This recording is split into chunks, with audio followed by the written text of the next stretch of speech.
Alright, what's going on my fellow Clovers and those who are new to the channel? It's Clover TV here with another video, and as you guys can tell by the title, this is my official #RedRC video. Now today's video, I'm going to be starting something a little bit new. Now, if the Red Reserve actually likes this, it will become a series. If they want it to go on their channel, it will be a series. So basically, I'm just going to explain right now what I'm going to be doing. So basically, this is like the Draw My Life thing, but not exactly, except we're face to face. Basically, instead of drawing commentary over that. So basically, you just explain your childhood and work your way up to how you got to YouTube. Now, that's just the basics of this.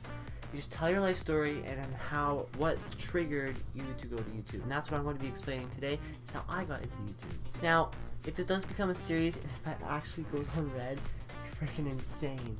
What you have to do is you have to pick every member from your team, and they have to do this. What they have to do is explain how they got to YouTube and upload it to your team channel. It's kind of like I don't know how to explain it, like the beginning of a YouTuber, or how a YouTuber begins. I don't know the exact name for that. I'm coming up with that right away here. I have a bunch of names listed down, and I just got to choose one.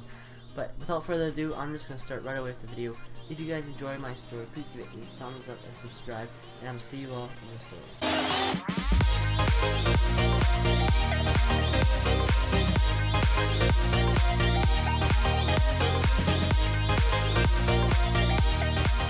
So it all started when we actually moved here. Now I didn't originally live in this small town. I actually lived outside the town on a little farm, and before that I lived in Regina, Saskatchewan. So when we moved here, I didn't really fit in very well because everybody else was farmers, ranchers, and you know, all that. So from becoming a city boy all the way to moving over here where there's people who don't even think you belong here, it can get kind of chaotic and very scary, and you feel very lonely. Now let's start from day one. Day one, I was grade 2. I got on the bus for the first time and I met this guy. I'm not gonna say his name, I'm just gonna call him Gary, okay? So Gary, we sat beside, well, at least we sat across from each other, like basically the entire time I was on that bus, like most of my life. He didn't talk to me. He had this little nano thing back when those things were like, you know, those little cube things that hold music and stuff like that, like when those were big. He'd listen to that. He kind of looked at me, kind of like, hi. I said hi, and he waved, and then he went back to his music, and I just sat on the bus alone. That was like that for most of the years. And then when I got to school, that's when the big stuff started to come. That's when I really wished I did not move here. So I got to school. I was a very nerdy kid then, and I'm still a very nerdy kid. Like, look at my shirt right now. Look at it. Civil War, literally. It looks pretty sick though. You gotta admit that. I don't know exactly what I wore that day. All I know is it's something really nerdy that I would never wear again. And I walk into the classroom to go for attendance, and they all just look at me. They give me like a glare almost. They just look at me like, who's this kid?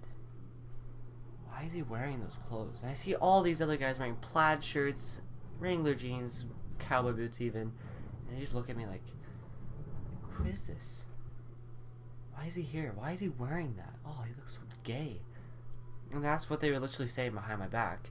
So I walk up to them, say hi, introduce myself, and they look at me and sit and walk away, and then they start whispering about me. So I'm like, oh, whatever. So I move on to the next group of people.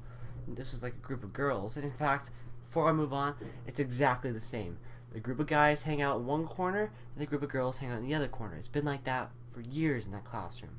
It literally, until they started putting us in spots because we were kind of rowdy this past year. There was literally a line of desks in the middle of the classroom.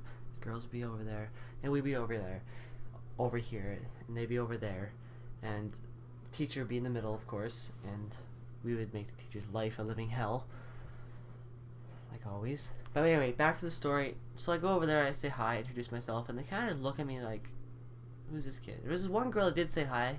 She was actually a really nice lady. She said, hi, how are you? I said, I'm good. What's your name? I said, my name is Oakley. She said her name is, I don't want to say her name. I'll just call her Jennifer. Jennifer said hi. She said her name. And then they walked away. I'm like, okay, so they don't want to talk to me. Okay. I introduced myself. Did my mom said always do when you want to make friends. Introduce yourself. Look nice. Be nice to them. And then I ended up looking around, and there was no one else to talk to. All the guys who were looking at me awkwardly and whispering about me were over there, and all the girls who were whispering about me were back there. So I'm like, man, this is fun. Maybe about 6-7 months later, I started changing my personality. I really started to get really bullied and stuff.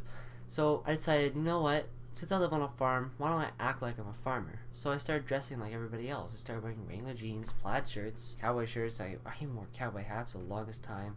Or cowboy boots, ropers, whatever they wore, I wore. Kind of hung out with them and actually started to work for a couple years. Until about grade 4 when it stopped working because I started being myself a bit more. And then they started making fun of me for that. At around grade 4 and 5, I really started to get suicidal thoughts. That's when the suicidal thoughts started to really come in. I literally did think I should cut myself or like shoot myself, but like I didn't have access to any guns because my dad really kept them safe to make sure I wasn't using them, or like even my mom wasn't using them. I would like literally look at knives and wonder. I'd look at a knife, I look at my wrist, and I'd wonder, should I do this? Or should I not do this? This is a question. Around grade 6, I just threw all that out. I don't want to do this anymore, and I started really getting into like cars and stuff. And I helped my grandpa out with farming sometimes, and like when he'd fix cars, I'd help him out.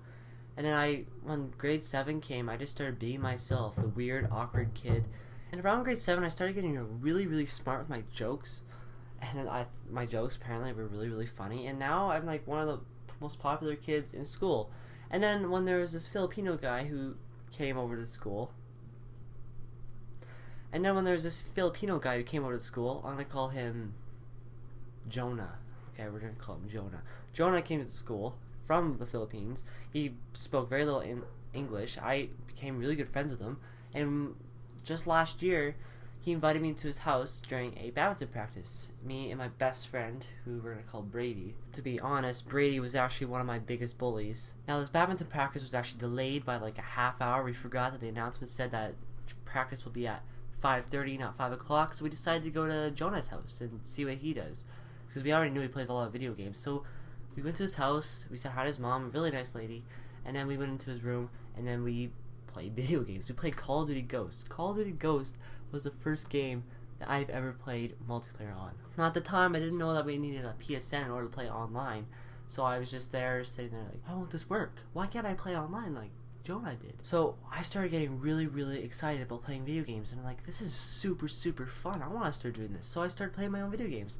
My mom and dad gave me access to the PS3, and I bought MW2, Call of Duty Ghost, and later on I bought Advanced Warfare, bought a couple of other games, and I started like, whoa, this is super fun. And then I started getting into YouTube. Around maybe 3 months later, I started watching other people. My first person I ever watched on YouTube play video games was actually Elite Shot and Ali A.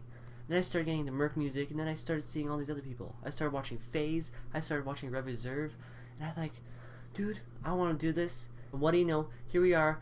We are actually about to submit this to a team that I've been wanting to be on, that basically inspired me to do YouTube. It's insane, and I'm really happy that I'm doing this. And ever since those grade 2 moments, grade 2 to 4, 6 moments, life has changed dramatically. And I just can't thank everybody on YouTube, Red Reserve, FaZe, Elite Shot, LEA, all of them. Just thank you so much for all the help. And then I met some friends on Xbox, like Toxics. He's probably one of my biggest supports ever.